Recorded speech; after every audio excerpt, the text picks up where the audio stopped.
Niabi Zoo Nation. Bri here, swing keeper. Today I am in our carnivore department, and here we are with our bobcats. So right in front of us right here is Frac. I did put some meat on his little pollinator enrichment that we have pollinator day today. So we are representing our pollinators like our bees, as you can see all the bees on the box. I did put some meat in there, so that's what he's looking at right now. Hopefully he'll go into the box for us. You guys have cats at home. We know all of our cats love boxes. So like I said, this is Frac. We do have another bobcat resident here who is Fric. Hopefully he decides to make an appearance at some point. They are brothers. They are both born in May of 2007, so they're both 13 years old, which is about middle age for a bobcat. Typically they do live into their 20s. There was a zoo that boasted that they did have a bobcat live to 34, but that's really, really, really old. So a little bit about bobcats. As most of you know, they are native to this area. So they typically range from northern United States down all the way into Mexico. People do get these guys confused with Canadian lynx. So a good way to tell them apart, lynx have a lot longer legs than bobcats do, and that's because they're typically going through thicker snow. So here, both of our bobcats are trained to step on a scale every day. Not every day, sorry, once a month. Who wants to step on a scale every day? Sure Nobody. So they are trained to step on a scale. We do get weights on them once a month. And they're both right at 33 pounds. One's 33 pounds, 14 ounces. One's 33 pounds, 12 ounces. So not only are their names very similar, so is their weight. Here at the zoo, we do have an enrichment program. So this box right here is considered to be enrichment. It allows them to interact with it. Kind of think of it as your toys. So we provide them with something new every single day. It isn't always a physical item. Cats love scents. I did spray pumpkin spice extract on that, so they do love that, and they will scent mark all over it. So if you see him put his butt up to it, he's most likely peeing on it. So in the wild, these guys are not considered endangered.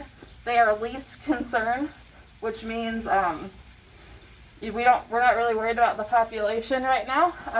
It is hard to know an exact number on these guys because they are very elusive, as all cats are.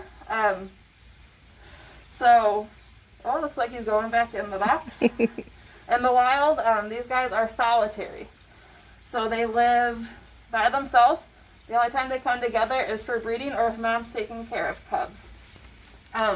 Typically males will have a very large territory, and then different females will live within that large territory. They're pretty good about not having confrontation in the wild. They respect each other's boundaries, and the way that they set their boundaries are they urinate on trees and other things like that, and then they also defecate around their territory.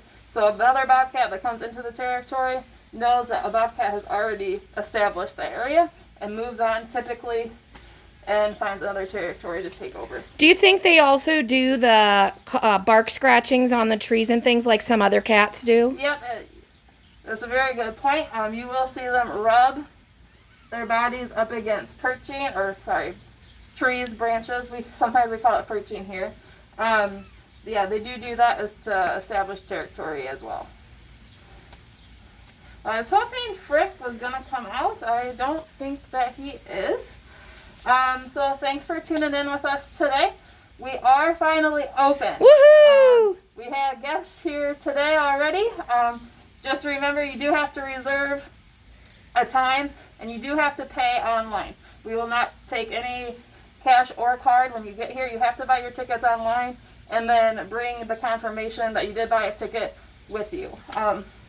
So once again, could you share some of the protective things we're doing, such as your stylish mask? Yes.